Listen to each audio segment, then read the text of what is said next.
اللہ کے نبی صلی اللہ علیہ وسلم کے جتنے بھی صحابہ ہیں، اہل بیت کے لوگ ہیں، وہ سب ہمارے لیے قابل احترام ہیں۔ صحابی کون ہوتا ہے؟ من لقی النبی صلی اللہ علیہ وسلم مؤمنا بہ ومات علی الاسلام، جس خوش نصیب کو ایمان کی حالت میں اللہ کے رسول سے ملاقات کا شرف مل گیا۔ ٹھیک ہے، کوئی امام سے ملتا ہے، کوئی خطیب سے ملتا ہے، دین کی محبت ہوتی ہے، دین کی نسبت ہوتی ہے۔ میں فلاں شیخ سے ملا، کسی کو اگر آج امام کعبہ کی زیارت نصیب ہو جائے، ڈائریکٹ مصافحہ مل جائے، تو وہ کہتا میرے نصیب کے کیا کہنے۔ کبھی سوچئے اس کے نصیب کے کیا کہنے جس کو سرکار دو عالم کی ملاقات نصیب ہوئی ہو، جو ان سے ملے ہوں۔ سبحان اللہ۔ آج میں اور آپ تو اس بات کی خواہش رکھتے ہیں، تڑپ رکھتے ہیں، کاش ہم بھی اللہ کے نبی کے دور میں ہوتے، اللہ کے نبی کو دیکھتے، اللہ کے نبی سے ملاقاتیں ہوتی، اللہ کے نبی کے پیچھے نمازیں پڑھتے۔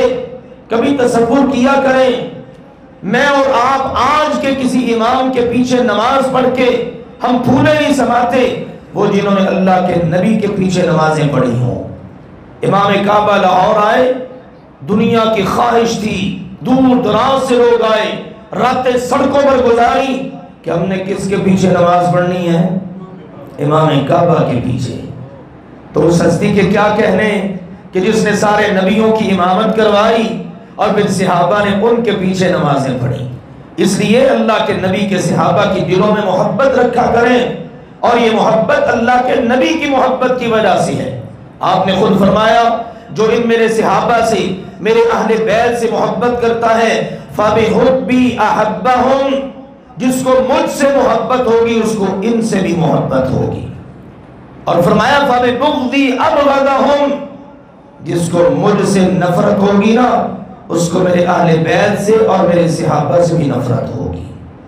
اس لیے سوچ سمجھ کر اس بات کا فیصلہ کرنا ہے، کسی صحابی کے بارے میں دل میں ملال نہیں، نفرت نہیں، عداوت نہیں، منفی خیالات دماغ میں نہیں لانے، منفی سوچ نہیں رکھنی۔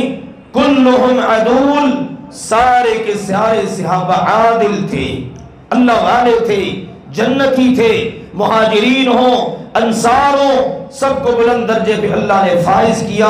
یہ کوئی معمولی سرٹیفکیٹ ہے کہ رضی اللہ عنہم ورضوا عنہ، اللہ ان سے راضی اور وہ سارے اللہ سے راضی۔